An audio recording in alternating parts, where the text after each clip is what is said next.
കുട്ടികളും യുവാക്കളും യുവതികളും ഇന്ന് ഇത്തരത്തിലുള്ള ലഹരിയുടെ അടിമകളായി മാറിക്കഴിഞ്ഞിരിക്കുന്നു. ഹിമാലയത്തിലും മറ്റുള്ള സന്യാസിമാർ ഏകാന്തതയിലൂടെയാണ് തങ്ങളുടെ ഏകാഗ്രതയെ പരിപോഷിപ്പിച്ചെടുക്കുന്നത്.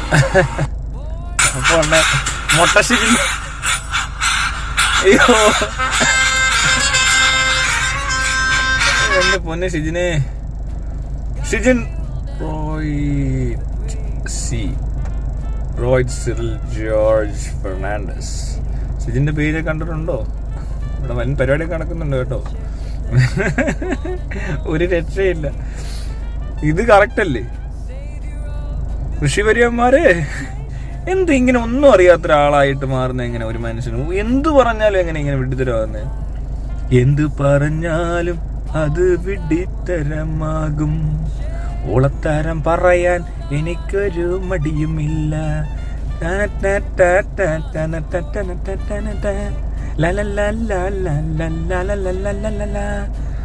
ലായാണല്ലോ, ലാ ബ്രാൻഡ് ഇതാണ് ലാ ബ്രാൻഡ്. എന്തൊരു അവസ്ഥ ഇത്! ഇതൊക്കെ എന്തുദ്ദേശം ഈ പറയുന്നേ? മയക്കുമരുന്നിനൊക്കെ അടിമയായ യുവാക്കൾ. ഇവരുടെയൊക്കെ പഴയ സിനിമയിലൊക്കെ കണ്ടിട്ടുണ്ടോ? കുറേ പടത്തിലുണ്ട് ഈ കഞ്ചാവ് അടിക്കുന്നതൊക്കെ. പിന്നെ MDMA അന്ന് ഇല്ലാഞ്ഞോ ഉണ്ടായിരിക്കും. അല്ല അതും കാണിച്ചു തന്നെ ഇതൊക്കെ വലിക്കുന്ന പോലെ. എന്തെല്ലോ സിനിമയിൽ സിറിഞ്ച് ഇഞ്ചക്ഷൻ എടുത്തിട്ട് നടക്കുന്ന ആൾക്കാരൊക്കെ കാണിക്കുന്ന എന്താ?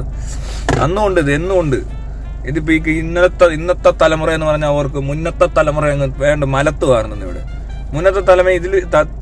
മുന്നത്തെ തലമുറ ഇതിലും മോശമാണ്. ഇവരത്രയൊന്നും ആയിട്ടില്ല.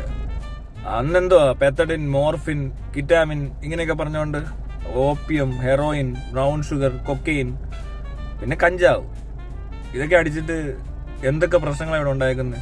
പഴയ സിനിമകൾ തന്നെ ഒരുപാടുണ്ടല്ലോ ഇതുപോലത്തെ കേസുകൾ പറയുന്നത്.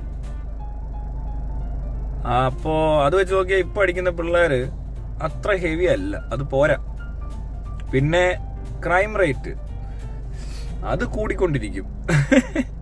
ഇപ്പൊ എന്ത് ചെയ്യാൻ പറ്റും? ഇപ്പൊ ജനസംഖ്യ കൂടുമ്പോൾ ക്രൈം റേറ്റും കൂടുമായിരിക്കും അല്ലേ? കാരണം വെറൈറ്റി ആൾക്കാരുണ്ടായി വരുമല്ലേ. പിന്നെന്താ, പിന്നെ ഇപ്പോഴത്തെ പിള്ളേർക്ക് വേറൊരു വ്യത്യാസമുണ്ട്. പണ്ടുള്ളവന്മാരെ കൊണ്ട് ഭയങ്കര അലമ്പാണ്. എല്ലാരും അക്രമകാരികളും ഈ എന്താ പറയണേ, മറ്റേ ടോക്സിക് മസ്കുലിനിറ്റി എന്നൊക്കെ പറഞ്ഞുകൊണ്ട് നമ്മൾ ഈ പറയുന്ന കേട്ടിട്ടില്ലേ പലരും എതിർക്കുന്നത്? ഈ മസ്കുലിനിറ്റി ഇഷ്ടമല്ല.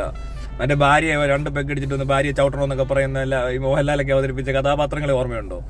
അതുപോലത്തെ ആൾക്കാരാണ്. കള്ളു കുടിച്ചാൽ ഇടിയും തല്ലും വെട്ടും കുത്തും അലമ്പും, വണ്ടി ഓടിച്ച് ഇടിച്ച് മരിക്കൽ, ഇങ്ങനെയുള്ള ഒരുപാട് പരിപാടികളുണ്ട്. ഇപ്പോഴത്തെ പിള്ളേർ പിന്നെയും സമാധാനമുണ്ട്. പിന്നെ പെണ്ണുപിടി, ചുമ്മാ കണ്ടതിനെല്ലാം പിടിക്കണം, അങ്ങനത്തെ ഒരു ഉദ്ദേശത്തിലാണ് പലരും ജീവിച്ചുകൊണ്ടിരുന്നത്.